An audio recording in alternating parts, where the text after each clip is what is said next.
If you want to lose your investors' trust, there's no easier way of doing it than by missing your milestones, the milestones you give your investors regarding your engineering schedules.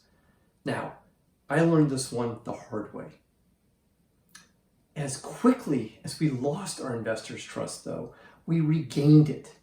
And in today's video, I'm going to show you exactly how we regained our investors' trust, met our milestones, and actually got to market faster by using a very simple methodology.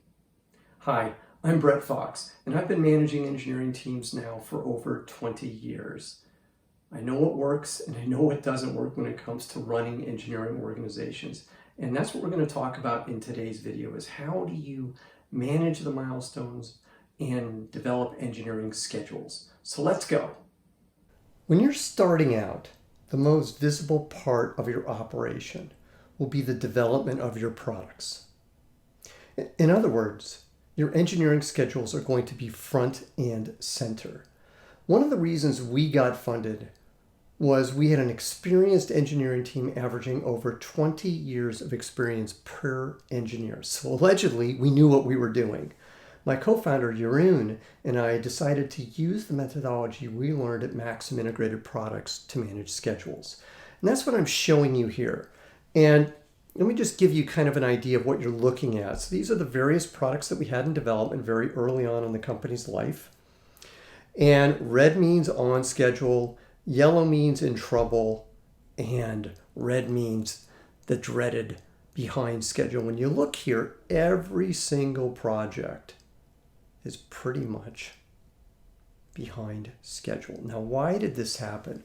Well, the methodology that we learned at Maxim was one where we had what we called ideal schedules. In other words, there was no play in the schedules at all. In other words, every step of the way you had to be perfect. And once you weren't perfect, guess what happened?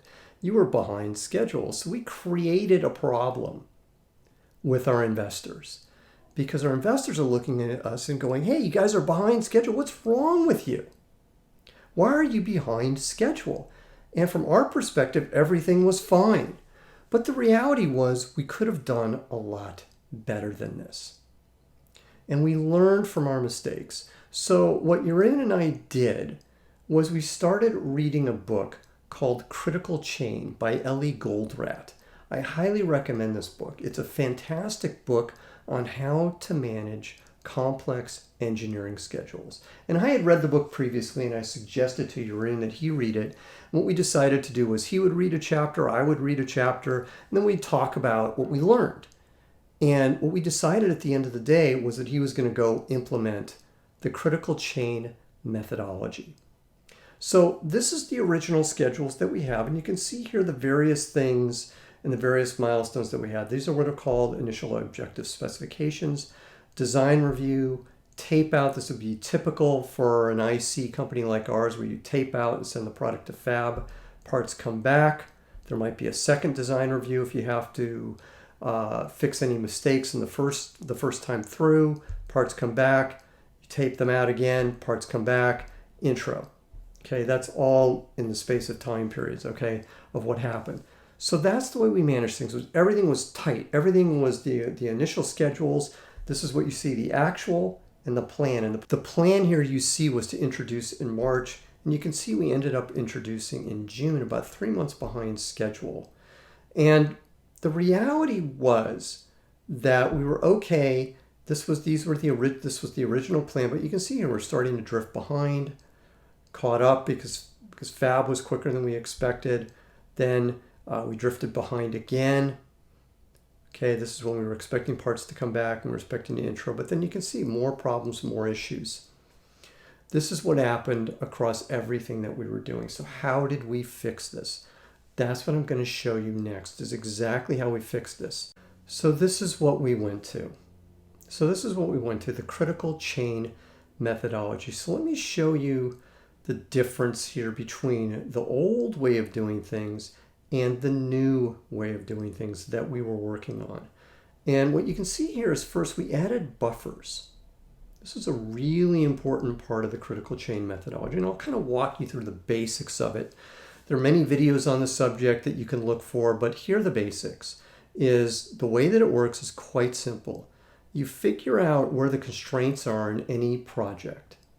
And you also figure out the ideal schedules for a project as well. And what you do is you'll work with the various engineers that you have, and you'll understand for each task that they have, how long does it take to complete that task? Not the best case, not the worst case, but the median case.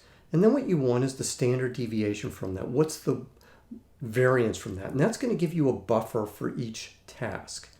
Then, as you go through the tasks, you add up each of the buffers. And rather than putting a buffer, here's the key. Right here's the key. Rather than putting a buffer between each task, you put the buffer at the end of the schedule and you add it to the end. And that gives you some play in there just in case things go out of control. Now, how did this make us faster to market?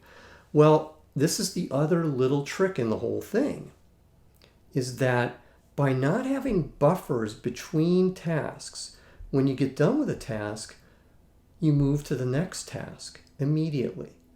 So what happens if there's a buffer? Well, you use up the buffer and then some. So this is how you eliminate these problems. So we did, and you can kind of see here, here's our buffers, the actual buffer that we had. Here's what we planned on for this particular product. It was 38 days of buffer. We're down to 8, but we're pretty close to the end here of the schedule. We just got to get the parts back, and we just have to introduce them. That's it. Pretty straightforward at that point in time. You can see here the engineer's name. Here again, for this particular product, 62 days of buffer, 26 days were left at this point in time. And again, you can see here we're pretty close to the end of the schedule at this point. So this is what you do, is you put the buffers at the end of the schedule and then you just use them up as needed. It's a very smart way of working. It works really, really, really well.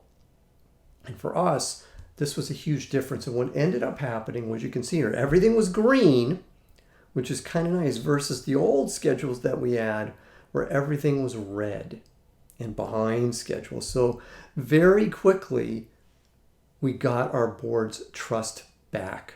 Our investors believed we knew what we were doing. We always did, but we could kind of show them, hey, we're on schedule. There wasn't any smoke, wasn't any mirrors. And the nice thing was, this was the beautiful thing of all. We got to market faster because our schedules were more accurate. We understood how to manage them better. And because we eliminated this problem that you always have when you put buffers between tasks, which is that you end up with what's called student syndrome, which is, you know what happens with students and tests, right? They procrastinate until the last minute, until they get it done. They use up the buffer. So this is what we wanted to eliminate. And we did that really well. You can do the same thing. This is not hard to do. It's really straightforward. So the keys are to understand how long it takes for each task. Break your schedules up into the minimal tasks that you have for each thing. Break them up into these small little tasks. Understand the median time to complete each task. Understand the standard deviation from that median time. In other words, how much longer might this take? If there are problems, then add in the buffer time at the back of the schedules and you're there. Then let me add one more thing. Make sure to have status review meetings every week with your team. This is really important. What you want to do is, when you see somebody falling behind, you marshal the resources and get the team working on how to solve the problem. That helps as well. So when you do all these things together, improve your schedule management, get the team working together, highlight your issues, also get your team telling you about problems before the status meetings so that you have a chance to work on them and you have a chance to help them. That's when you start achieving green schedules and you get to market faster. Everybody's happier. You make more money. Your investors are happier too. I'm Brett at brettjfox.com. I hope you've enjoyed today's video. Look forward to speaking with you again soon.